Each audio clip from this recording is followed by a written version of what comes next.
ಇಂದು ಭಾನುವಾರ, ಶಾಲೆಗೆ ರಜೆ. ವಾರಕ್ಕೆ ಒಮ್ಮೆ ಸಿಗೋ ರಜೆಯಲ್ಲಿ ಗ್ರೌಂಡ್ಗೆ ಹೋಗೋಣ, ಆಟ ಆಡಿ ಬರೋಣ ಅಂತ ಮನೆಯಿಂದ ಬಾಲಕ ಸ್ನೇಹಿತನ ಜೊತೆಗೆ ಸೈಕಲ್ನಲ್ಲಿ ಮಲ್ಲೇಶ್ವರಂನ ಆಟದ ಮೈದಾನಕ್ಕೆ ಹೋಗಿದ್ದ. ಆದ್ರೆ ಆಟ ಆಡಲು ಬಂದ ಬಾಲಕನ ಜೀವದ ಜೊತೆಗೆ ವಿಧಿ ಬೇರೆಯೇ ಆಟ ಆಡಿತ್ತು. ಬಿಬಿಎಂಪಿಯ ನಿರ್ಲಕ್ಷ್ಯಕ್ಕೆ ಬಾಲಕ ಹೆಣವಾಗಿದ್ದಾನೆ.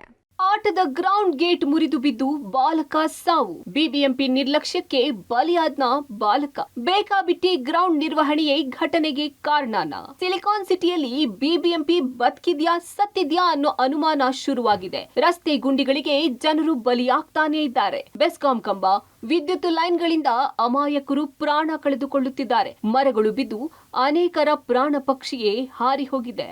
ಆದ್ರೀಗ ಈ ಸಾಲಿಗೆ ಬಿಬಿಎಂಪಿ ಆಟದ ಮೈದಾನ ಗೇಟ್ ಕೂಡ ಸೇರಿಕೊಂಡಿದೆ. ಈ ಫೋಟೋದಲ್ಲಿರುವ ಬಾಲಕನ ಹೆಸರು ನಿರಂಜನ್ ಅಂತ.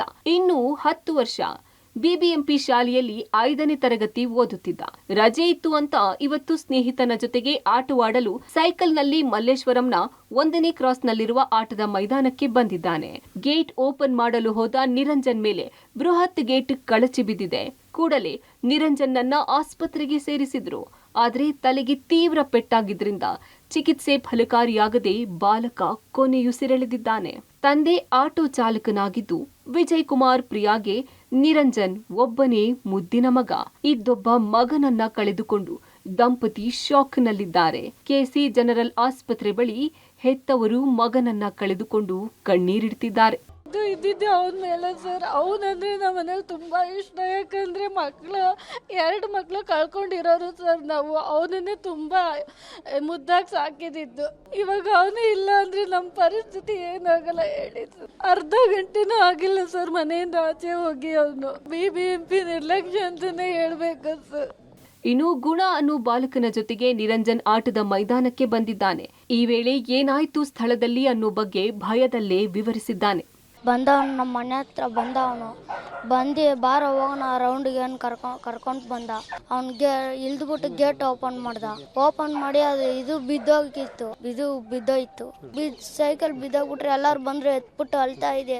ಒಂದ್ ಅಣ್ಣ ಬಂದ್ರು ಕರ್ಕೊಂಡೋಗಿದ್ರು ಹಾಸ್ಪಿಟ್ಲಿಗೆ. ಹಂಗೆ ಆ ಗ್ರೌಂಡ್ ಹತ್ರ ಆಟ ಆಡಕ್ ಬಂದಿದ್ದಾರೆ. ಅವನು ಈ ಹುಡುಗನ ಫ್ರೆಂಡ್. ದೊಡ್ಡ 2 ಗೇಟ್ ಇದೆ. ಚಿಕ್ಕದು ಜನ ಹೋಗಕ್ಕೆ ಒಂದು ಚಿಕ್ಕದು ಗೇಟ್ ಮಾಡಿದ್ದಾರೆ. ಆ ಗೇಟ್ನ ತಳ್ಳಿದಾನೆ ಅಂದ್ರೆ ಸ್ವಲ್ಪ ಪುಷ್ ಮಾಡಿದ್ದಾನೆ. ಅದೇನಾಗಿದೆ, ವೆಯ್ಟ್ಗೆ ಮೇಲ್ ಬಿದ್ದೋಗಿದೆ. ಕಂಪ್ಲೀಟ್ ಲಾಕ್ ಆಗಿತ್ತು. ಆ ಚಿಕ್ಕ ಗೇಟಲ್ಲಿ ಸೈಕಲ್ ಹೋಗಲ್ಲ ಅಂತ ದೊಡ್ಡ ಗೇಟ್ನ ಪುಷ್ ಮಾಡಿದ್ದಾನೆ, ನೂಕಿದ್ದಾನೆ, ಅದು ಮೇಲ್ ಬಿದ್ದೋಗ್ಬಿಟ್ಟಿದೆ. ಘಟನಾ ಸ್ಥಳಕ್ಕೆ ಮತ್ತು ಕೆಸಿ ಜನರಲ್ ಆಸ್ಪತ್ರೆಗೆ ಸ್ಥಳೀಯ ಶಾಸಕ, ಆರೋಗ್ಯ ಸಚಿವ ದಿನೇಶ್ ಗುಂಡೂರಾವ್ ಭೇಟಿ ನೀಡಿ ಮೃತರ ಕುಟುಂಬಕ್ಕೆ ಧೈರ್ಯ ತುಂಬುವ ಕೆಲಸ ಮಾಡಿದ್ರು. ಬಿಬಿಎಂಪಿ ಅಧಿಕಾರಿಗಳದ್ದು ತಪ್ಪ ಅನ್ನೋದು ಪೊಲೀಸ್ ತನಿಖೆಯಲ್ಲಿ ತಿಳಿಯಲಿದೆ. ಮುಂದಿನ ಕ್ರಮವನ್ನ ಕೈಗೊಳ್ತೇವೆ ಎಂದರು. ಒಂದು ಘಟನೆ ಇವತ್ತು ನಡೆದಿರೋದು ನಮ್ಗೆಲ್ರಿಗೂ ಬಹಳ ನೋವು, ದುಃಖ. ಆ ಗೇಟು ಅದು ಯಾವ ರೀತಿಯಾಗಿ ಆಗಿತ್ತು, ಅದ್ರ ಕ್ವಾಲಿಟಿ ಏನು, ಹೇಗೆ ಮಾಡಿದ್ರು, ಅದೆಲ್ಲವೂ ಕೂಡ ಖಂಡಿತವಾಗಿಯೂ ತನಿಖೆ ಅಂತೂ ಆಗಬೇಕಾಗ್ತದೆ. ಗೌರ್ಮೆಂಟ್ನಲ್ಲಿ ಬಿಬಿಎಂಪಿ ಇದೆ, ಸರ್ಕಾರ ಇದೆ. ಅದರಿಂದ ಪರಿಹಾರ ಕೊಡೋದ್ರಲ್ಲಿ ಬಿಬಿಎಂಪಿ ಸರ್ಕಾರದಿಂದ ಕೊಡಿಸ್ತೀವಿ. ಬಿಬಿಎಂಪಿ ಕಮಿಷನ್ ಜೊತೆ, ಡೆಪ್ಟಿ ಸಿಎಂ ಜೊತೆ ಮಾತನಾಡಿ ಅದನ್ನು ಯಾವ ರೀತಿ ಮಾಡಬೇಕು ಅಂತ ಕೂಡ. ಪಾಲಿಕೆ ನಿರ್ಲಕ್ಷ್ಯದಿಂದ ಒಂದಲ್ಲ ಒಂದು ಕಡೆ ಜನರು ಬಲಿಯಾಗ್ತಾ ಇದ್ರು. ದಪ್ಪ ಚರ್ಮದ ಬಿಬಿಎಂಪಿ ಮಾತ್ರ ಎಚ್ಚೆತ್ತುಕೊಳ್ತಾ ಇಲ್ಲ. ಪಾರ್ಕ್ ಅಭಿವೃದ್ಧಿಗೆ ಅಂತ 30 ಲಕ್ಷ ಹಣ ಖರ್ಚು ಮಾಡಿದ್ರು ಸರಿಯಾಗಿ ನಿರ್ವಹಣೆ ಮಾಡಿಲ್ಲ. ಮುರಿದಿರೋ ಗೇಟ್ ಸರಿಪಡಿಸೋ ಬದಲು ಅದಕ್ಕೆ ಸುಣ್ಣ ಬಣ್ಣ ಬಳಿದು ಹೋಗಿದ್ದಾರೆ. ಬಾಲಕನ ಬಗ್ಗೆ ನೂರಾರು ಕನಸು ಕಂಡಿದ್ದ ಪೋಷಕರು ದಿಗ್ಭ್ರಾಂತರಾಗಿ ಕುಳಿತಿದ್ದಾರೆ. ಬಾಳಿ ಬದುಕಬೇಕಿದ್ದ ಬಾಲಕ ಚಿಕ್ಕ ವಯಸ್ಸಿನಲ್ಲೇ ತನ್ನದಲ್ಲದ ತಪ್ಪಿಗೆ ಇಹಲೋಕ ತ್ಯಜಿಸಿದ್ದಾನೆ. Maruti, public TV, Bengaluru.